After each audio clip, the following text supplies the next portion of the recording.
SIR की प्रक्रिया शुरू होने से पहले जब बिहार के चुनाव का परिणाम भी नहीं आया था, 3 महीने पहले मैंने कहा था कि अगर एसआईआर बिहार में हुआ तो एक तरफा परिणाम भारतीय जनता पार्टी और एनडीए के पक्ष में आएगा। और मैंने साफ तौर पे कहा था कि ज्ञानेश कुमार ने नरेंद्र मोदी के हाथों में जीत का प्रमाण पत्र दे दिया है। अब यूपी में एसआईआर हो रहा है, तो इस एसआईआर में भी मैं लगातार कह रहा हूं कि अगर बिहार की तरह ही एसआईआर यहां पे हुआ तो जो परिणाम बिहार में देखने को मिला वही यूपी में देखने को मिलेगा। मैंने और हमारी टीम ने अभी 3 जिलों का मुद्दा उठाया है। पहला लखनऊ का, जहां असम के लोग 20 साल से रह रहे हैं, उनको बांग्लादेशी बता दिया। दूसरा जौनपुर का, जहां बनारस के लोग 25 साल से रह रहे हैं जौनपुर में, बनारस से आके जौनपुर में रह रहे हैं, उनको ईरान का बता दिया। आज मैं आया हूं, बड़ा ही रोचक मामला है रामपुर में। ये 2 प्रवासी भारतीय हैं, आमिर और दानिश प्रवासी भारतीय हैं। ये भारत के नागरिक हैं, ये रामपुर के नागरिक हैं। इन्होंने कोई कुवैत की नागरिकता नहीं ली है। कुवैत पे काम करते हैं, जैसे कोई अमेरिका में काम कर सकता है, कोई लंदन में काम कर सकता है, कोई कुवैत में काम कर सकता है, दुबई में काम कर सकता है। तो क्या हिंदुस्तान के वो जो तमाम एनआरआई हैं जो विदेशों में जाके काम कर रहे हैं और भारत में अपना परिवार चलाने के लिए भी पैसा भेज रहे हैं और कई मामलों में आर्थिक मदद भी कर रहे हैं, वो सब विदेशी नागरिक हो गए,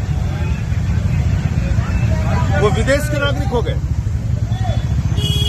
और इस आधार पर आपने एक बूढ़ी महिला के खिलाफ, नूरजहां के खिलाफ रामपुर में एफआईआर कर दिया।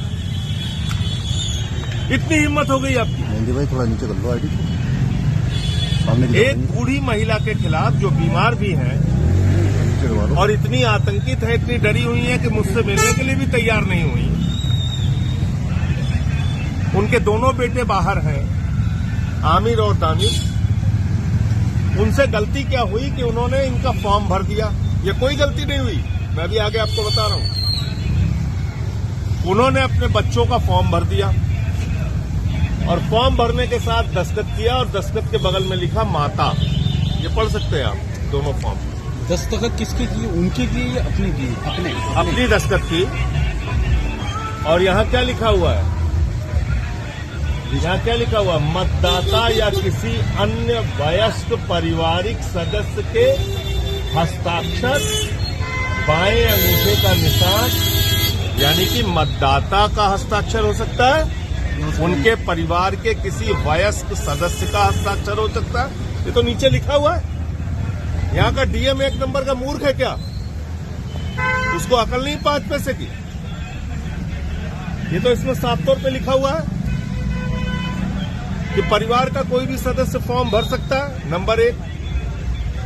नंबर 2, उसको अपने रिश्ते लिखने होंगे। इन्होंने लिखा है माता। आमिर और दानिश की मां है ये।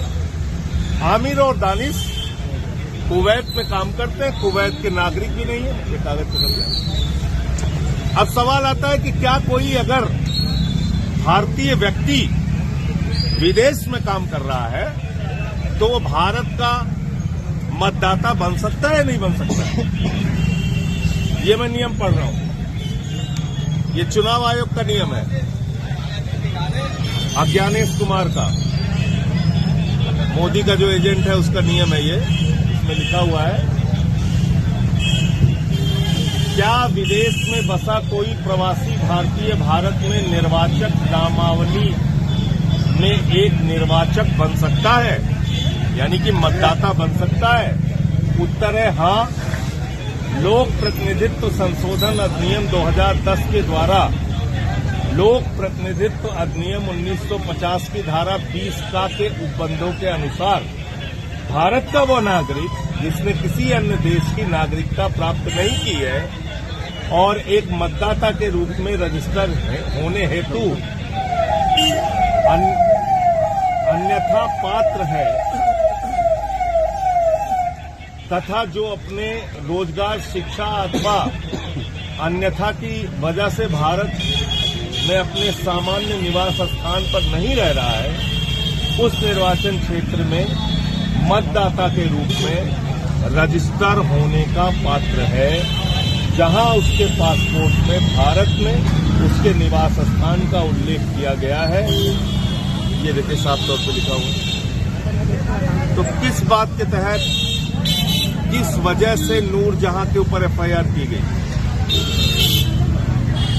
मैं यहां के जिला अधिकारी से पूछना चाहता हूं, उत्तर प्रदेश के मुख्यमंत्री योगी आदित्यनाथ से पूछना चाहता हूं, देश के प्रधानमंत्री नरेंद्र मोदी से पूछना चाहता हूं, देश के मुख्य चुनाव आयुक्त अज्ञानेश कुमार से पूछना चाहता हूं, आप इस देश के लोगों को डरा के, धमका के, कुचल के, उनके वोट काट के भारतीय जनता पार्टी का काम करना चाहते हो? हम लोग ये होने नहीं देंगे। और कल देश की संसद फिर से शुरू होगी, आज छुट्टी थी, तो देश के सदन में भी ये मामला मैं उठाने का काम करूंगा, देश की संसद में भी ये मामला उठाने का काम करूंगा कि किस प्रकार से बूढ़ी औरत के खिलाफ फर्जी मुकदमा लिखा गया नियमों के विरुद्ध, जबकि उसका लड़का भारत का मतदाता बन सकता है और उसने किसी भी प्रकार की जानकारी छिपाई नहीं, कोई भी फर्जीवाड़ा किया नहीं। तो ये एक प्रकार से पूरी तरह से, जो मैं पहले से कह रहा हूं, एसआईआर के नाम पे लोगों का वोट काटने की, वो लोगों के वोट की डकैती करने की कार्रवाई है, वो यहां रामपुर में हुई है। और मैं अपनी पार्टी के नेताओं से कहने आया हूं कि अगर इनके खिलाफ कोई गिरफ्तारी की कार्रवाई होती है तो आप लोग भी इनके साथ गिरफ्तारी देना, और हम इनकी लड़ाई दिल्ली से लेके उत्तर प्रदेश की सड़कों तक लड़ेंगे। ये विषय मामला था।